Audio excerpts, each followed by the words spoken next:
సింపుల్గా పిల్లలు స్కూల్ నుండి వచ్చేసరికి పన్నీర్ కాజు ఫ్రైడ్ రైస్ చేసేద్దాం.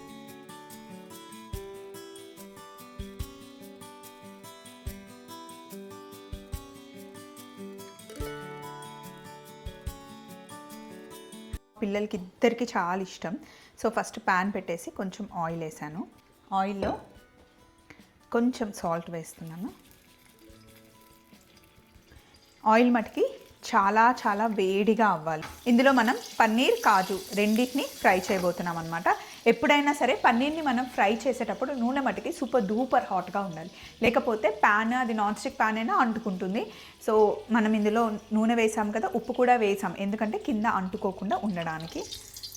ఆయిల్ వేడెక్కిన తర్వాత ఇప్పుడు ఇందులో కట్ చేసుకున్న పన్నీర్ పీసెస్ని వేసేద్దాం.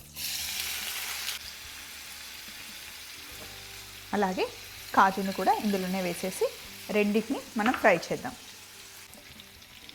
ఇలా పన్నీర్ని అలాగే జీడిపప్పుని ఫ్రై చేసుకోవాలి. ఫస్ట్ ఇవి ఫ్రై చేసి పక్కన పెట్టేస్తే మిగతా ప్రాసెస్ చేసేయచ్చు ఈజీ.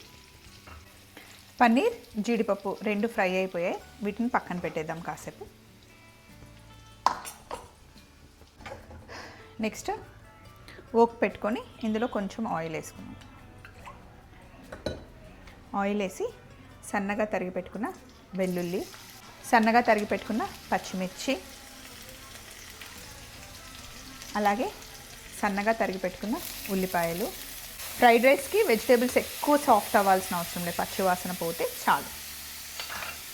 అలాగే క్యారెట్. వెజిటేబుల్స్ ఇలా వేగిన తర్వాత ఇప్పుడు క్యాప్సికమ్ వేస్తున్నా. క్యాప్సికమ్ వేసి కొంచెం ఇలా వేగనివ్వాలి. ఇప్పుడు ఇందులో ముందుగానే నేను ఉడికించి పెట్టుకున్న బాస్మతి రైస్ ఇవి.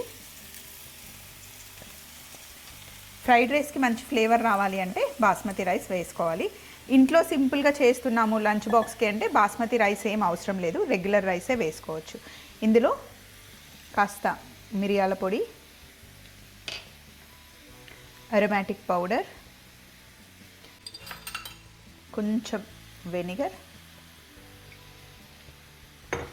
సోయా సాస్ మటుకి కొంచెమే వేసుకోండి, సోయా సాస్ వల్లనే కలర్ చేంజ్ అవుతుంది. కొద్దిగానే వేసాను చూడండి. అలాగే గ్రీన్ చిల్లీ సాస్ వేసి ఇదంతా మనం మిక్స్ చేసేద్దాం. సాసుల్లోనే సాల్ట్ ఉంటుంది కాబట్టి నేను మళ్ళీ వేయలేదు, కొంచెం అయితే సాల్ట్ పడుతుంది, వేస్తాను. అరోమాటిక్ పౌడర్లో సాల్ట్ ఎక్కువ ఉంటుందండి, అరోమాటిక్ పౌడర్తో మంచి ఫ్లేవర్ వస్తుంది. ఇవన్నీ వేసి మంచి మిక్స్ చేసేసుకోవడమే.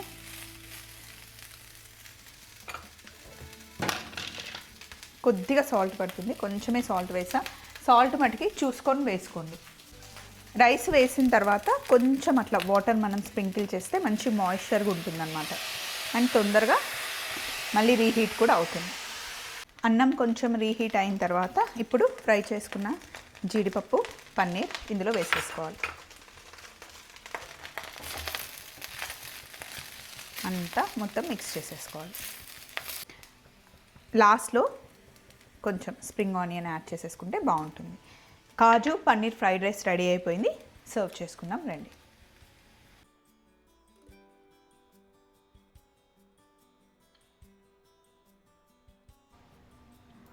మధ్య మధ్యలో కాజు పన్నీర్ తగులుతూ బాగుంటుంది.